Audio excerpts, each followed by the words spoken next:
Le monde du football, il est rempli d'histoires de gens prodiges, de talents qu'on annonce des années à l'avance. Mais une chose est de le promettre, une autre est de le prouver. Et il est rarissime vraiment d'assister à une entrée en scène aussi fracassante. Imaginez un peu. 17 ans, première titularisation en équipe nationale, et là vous sortez une performance qui non seulement plie le match, mais qui laisse tout un pays sans voix. Aujourd'hui, on se penche sur un événement qui a littéralement mis le feu à la planète foot sénégalaise. Les débuts d'Ibrahima Mbaye comme titulaire avec les Lions. Les documents qu'on a sous les yeux, c'est un concentré de réactions à chaud, tu vois.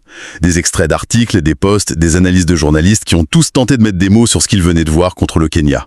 Notre mission, c'est de décortiquer un peu ce phénomène. On va bien sûr parler des chiffres, parce qu'ils sont hallucinants. Mais on va surtout essayer de comprendre ce qu'il y a derrière. Qu'est-ce que ce match révèle sur le joueur Ibrahima Mbaye? Et pourquoi tout le monde parle déjà d'un avant et d'un après Ibrahima Mbaye pour la sélection? Allez, on plonge. Bon, pour commencer, on est obligé de poser les faits sur la table, les statistiques brutes. Et franchement, c'est vertigineux. Les sources sont unanimes, les mots sont lâchés, on lit masterclass en lettres capitales, prestation XXL, c'est pas des termes qu'on emploie à la légère. Pour sa toute première titularisation, je le répète, il a été directement impliqué dans la quasi-totalité des actions décisives. Le bilan, il est simple, un penalty provoqué, 2 passes décisives et un but. C'est juste dingue. C'est plus que dingue, c'est une anomalie statistique en fait. Il faut vraiment prendre la mesure de ce que ça représente. Des joueurs offensifs de classe mondiale, ils signent pour avoir de telles stats sur un mois entier de compétition. Lui, il fait ça en 90 minutes, pour son baptême du feu. Mais au-delà des chiffres, c'est le contexte qui rend la chose exceptionnelle. On parle d'un match international, avec toute la pression que ça implique, le poids du maillot des Lions. Exactement. Et c'est une équipe championne d'Afrique en titre. La barre est haute d'entrée. Il n'arrive pas dans une équipe en reconstruction où on peut lui pardonner des erreurs. Pas tout.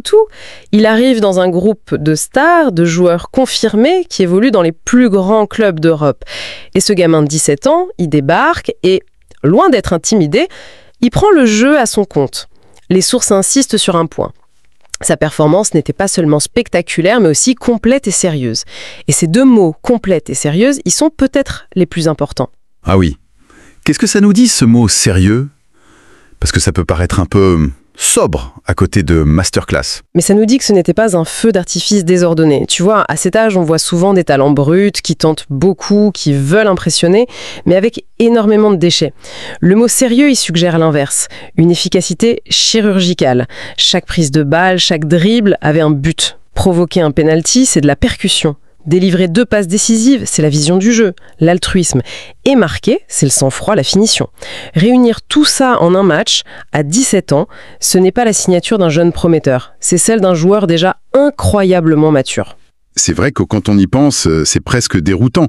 À 17 ans, j'avais du mal à être titulaire dans mon club de quartier, alors la pression d'un match international.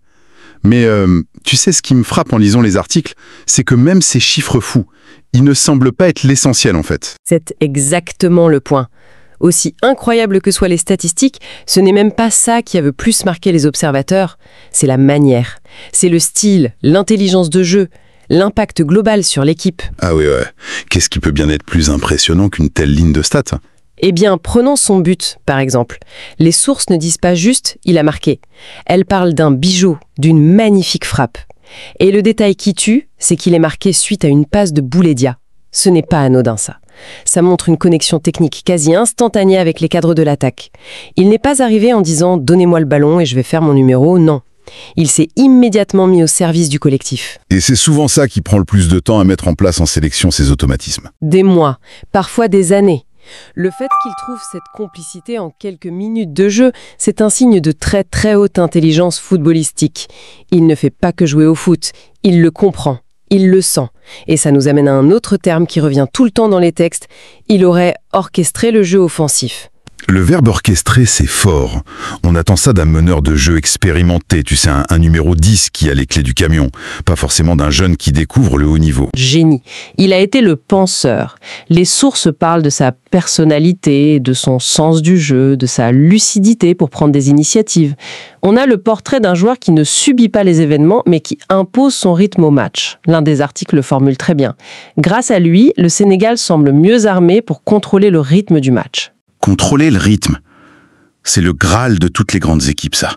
C'est savoir quand accélérer pour faire mal et quand temporiser pour respirer. Précisément. Et cette responsabilité, d'habitude, elle incombe aux milieux de terrain les plus chevronnés. Qu'un attaquant de 17 ans apporte cette qualité, c'est une plus-value colossale pour son entraîneur, Pape Thiaw. En un seul match, il a montré qu'il pouvait être ce joueur clé, capable de dicter le tempo. La transition est fulgurante. On est passé du statut de petit jeune à suivre à celui de potentiel stratège offensif. C'est ça qui explique l'emballement général. Et cet emballement, justement, il est palpable.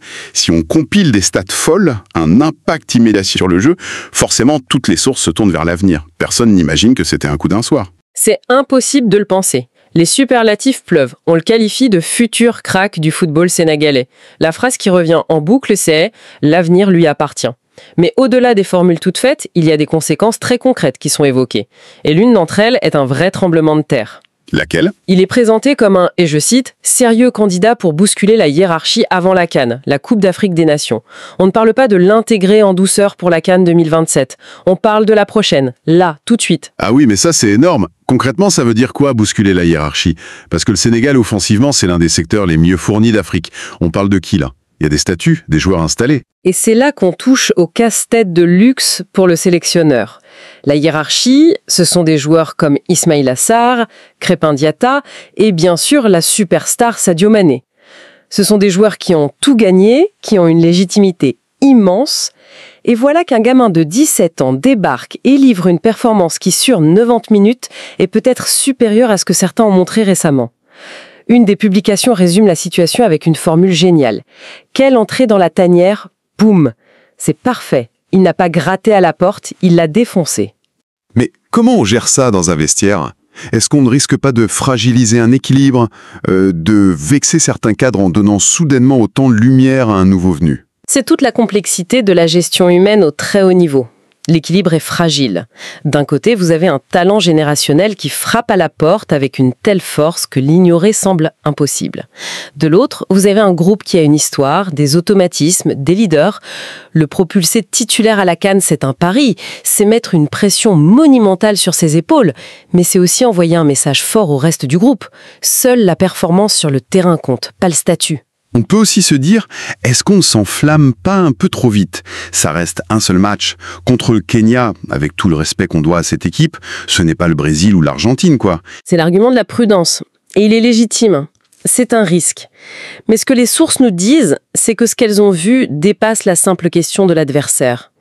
C'est la maturité, la prise de décision, la sérénité. Ce sont des qualités qui transcendent l'opposition.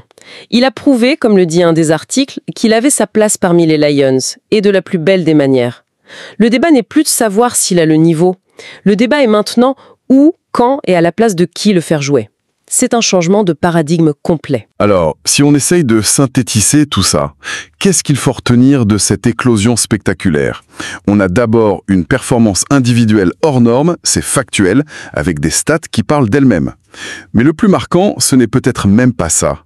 C'est l'impression de maturité, de personnalité et l'impact stratégique immédiat d'un joueur de 17 ans qui agit comme un vétéran. Les sources sont unanimes. Ce n'est pas juste une promesse pour le futur, c'est déjà une force pour le présent, capable de changer le visage de l'équipe nationale. C'est la seule conclusion possible à la lecture de ces documents. Il célèbre, à raison, l'émergence d'un talent qui semble presque irréel. Mais ça m'amène à une réflexion un peu plus large, une question qui reste en suspens. Une première aussi éblouissante, aussi parfaite, est universellement vue comme le meilleur départ possible, comme la rampe de lancement idéale pour une carrière immense. Mais je me demande, un tel exploit inaugural est-il vraiment une bénédiction ? Ou peut-il devenir involontairement un standard de comparaison écrasant ? Un sommet atteint dès le premier jour, à partir duquel il devient presque impossible de ne pas décevoir par la suite.